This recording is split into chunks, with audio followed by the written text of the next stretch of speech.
Pria itu menggunakan bor bercabang untuk mengebor lubang besar di dinding batu bank dan kemudian mengeluarkan batu seberat 2 ton itu. Melihat jaring pelindung yang memicu alarm, pria itu mengeluarkan kateter logam khusus dan dengan hati-hati melewati lubang menuju berangkas. Saat pria itu menekan pelatuk, asam nitrogen menetes ke kunci di sepanjang pipa. Setelah kunci meleleh sepenuhnya, pria itu berbalik dan membuka pipa penyimpanan air di belakangnya. Laju aliran air sangat cepat hingga dapat terisi penuh dalam waktu setengah jam.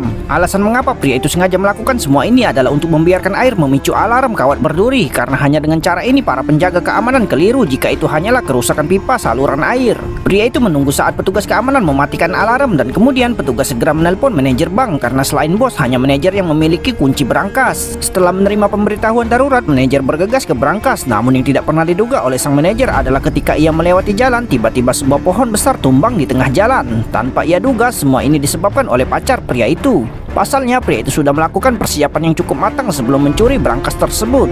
Tujuannya adalah untuk memberi pria itu cukup waktu untuk memasuki berangkas tersebut. Saat permukaan air meluap melewati saklar daya berangkas, sistem pengawasan langsung kehilangan daya. Kemudian pria itu menyelam ke dalam air menggunakan tang di tangannya dan dengan mudah memotong kawat berduri yang kehilangan aliran listriknya. Saat pria itu berhasil menyelinap ke dalam berangkas, ia mengambil emas, perak, dan perhiasan senilai jutaan dolar di dalam berangkas tersebut. Namun saat pria itu hendak pergi, polisi pun datang. Saat mengetahui bahwa banjir di berangkas itu bukan suatu kebetulan, melainkan ada yang melakukannya dengan sengaja, ia langsung memerintahkan anak buahnya untuk menjaga tutup lubang got di setiap jalan.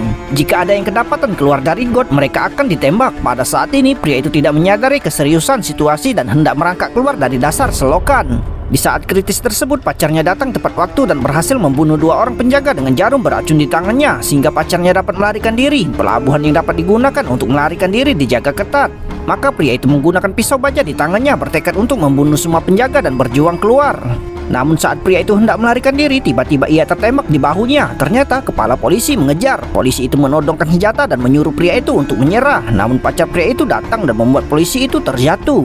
Situasinya tiba-tiba berubah, tapi pria itu tidak menembaknya dan hanya meninggalkannya. Lalu pria itu melemparkan pistolnya ke dalam air dan melompat ke atas speedboat yang telah dipersiapkan sebelumnya. Pada akhirnya pria itu membawa pergi emas, perak, dan perhiasan senilai jutaan dolar.